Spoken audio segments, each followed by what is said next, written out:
നിർമ്മാണം പൂർത്തിയാക്കി 1 വർഷത്തോളമാകാറായിട്ടും സഞ്ചാരികൾക്ക് തുറന്നു കൊടുക്കാതെ തിരുവനന്തപുരം ആക്കുളം കണ്ണാടിപ്പാലം. സാഹസിക വിനോദസഞ്ചാരം പ്രോത്സാഹിപ്പിക്കുക എന്ന ലക്ഷ്യത്തോടെ ടൂറിസം വകുപ്പിന് കീഴിൽ സംസ്ഥാനത്തെ ആദ്യത്തെ കണ്ണാടിപ്പാലം എന്ന ഖ്യാതിയുമായി വന്ന പാലമാണിത്. കഴിഞ്ഞ ഫെബ്രുവരിയിലാണ് അക്കുളത്തെ കണ്ണാടി പാലത്തിന്റെ നിർമ്മാണം പൂർത്തിയാകുന്നത്.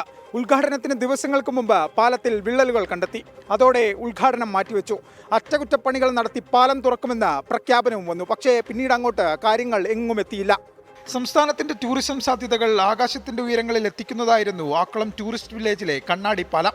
70 അടി ഉയരവും 52 മീറ്റർ നീളവുമുള്ള പാലത്തിൽ നിന്ന് നോക്കിയാൽ ആക്കുളം കായൽ ഉൾപ്പെടെ മനോഹര കാഴ്ചകൾ കാണാൻ കഴിയുന്ന തരത്തിലായിരുന്നു നിർമ്മാണം. ജില്ലാ ടൂറിസം പ്രൊമോഷൻ കൗൺസിലിനാണ് പരിപാലന ചുമതല. എന്നാൽ നിർമ്മാണം പൂർത്തിയാക്കി ദിവസങ്ങൾക്കുള്ളിൽ പാലത്തിൽ വിള്ളലുകൾ കണ്ടെത്തി. ഇത് പിന്നീടുള്ള ദിവസങ്ങളിൽ വലിയ രാഷ്ട്രീയ വിവാദങ്ങൾക്ക് വഴി തുറന്നു. VK പ്രശാന്ത് MLA ചെയർമാനായ Vattiyoorkavu youth brigade enterprises cooperative സൊസൈറ്റിക്കായിരുന്നു നിർമ്മാണ ചുമതല. 1.25 കോടി രൂപ ചിലവിട്ടാണ് നിർമ്മാണം പൂർത്തിയാക്കിയത്. കുറേ നാളെന്നല്ല പറയാൻ പറ്റില്ല, 1 വർഷമായിട്ട് ഇങ്ങനെ അടഞ്ഞു കിടക്കുകയാണ്. കാരണം ഇത്രയും സമയത്ത് മുടത്തി ഇങ്ങനൊരു ടൂറിസ്റ്റ് ഡെസ്റ്റിനേഷൻ ഉണ്ടാക്കിയിട്ട് പലരുടെയും അവകർഷണ ബോധം കാരണമാണെന്ന് തോന്നുന്നു. നമുക്കിത് തുറന്ന് കാണിക്കാൻ നമുക്കിതുവരെ പറ്റിയിട്ടില്ല.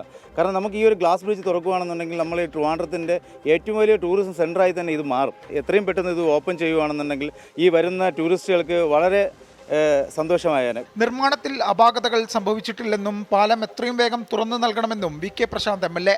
പാലം തുറക്കുന്നതിനാവശ്യമായിട്ട് നടപടി വരണം. ഗവൺമെൻറ് ഇപ്പോൾ വിദഗ്ധ സമിതി വെച്ചു, അവരുടെ ഇൻസ്പെക്ഷൻ കഴിഞ്ഞു. യാതൊരുവിധ പ്രശ്നങ്ങളും ചൂണ്ടിക്കാണിച്ചിട്ടില്ല എന്നുള്ളതാണ് ഞങ്ങൾ മനസ്സിലാക്കിയത്. അപ്പോൾ അവർ നൽകിയ നിർദ്ദേശങ്ങൾ കൂടി വെച്ചുകൊണ്ട് എത്രയും പെട്ടെന്ന് പാലം ജനങ്ങൾക്ക് വേണ്ടി തുറന്നു കൊടുക്കണം. ആക്കുളത്തെ കണ്ണാടിപ്പാലം എപ്പോൾ തുറക്കുമെന്ന കാര്യത്തിൽ ഇപ്പോഴും ഒരു വ്യക്തതയുമില്ല. വിദഗ്ധ സമിതി റിപ്പോർട്ട് ലഭിച്ച ശേഷമേ തീരുമാനമുണ്ടാകൂ എന്നാണ് അനൗദ്യോഗിക വിശദീകരണം. പിടിപ്പുകേടിന്റെ അനാസ്ഥയുടെ സ്മാരകമാണ് ആക്കുളത്തെ ഈ ചില്ലുപാലം. കേരളത്തിന്റെ ടൂറിസം വികസന സാധ്യതകളെക്കുറിച്ച് പറയുന്ന മന്ത്രി മുഹമ്മദ് റിയാസ് ഈ പാലം ഒന്ന് കാണണം, ഇത് തുറക്കാനൊന്ന് ഇടപെടണം. ക്യാമറാമാൻ രാജ് കിരണൊപ്പം AV ജയശങ്കർ, 24 തിരുവനന്തപുരം. പൊതുജനം കഴുതയല്ല സാർ.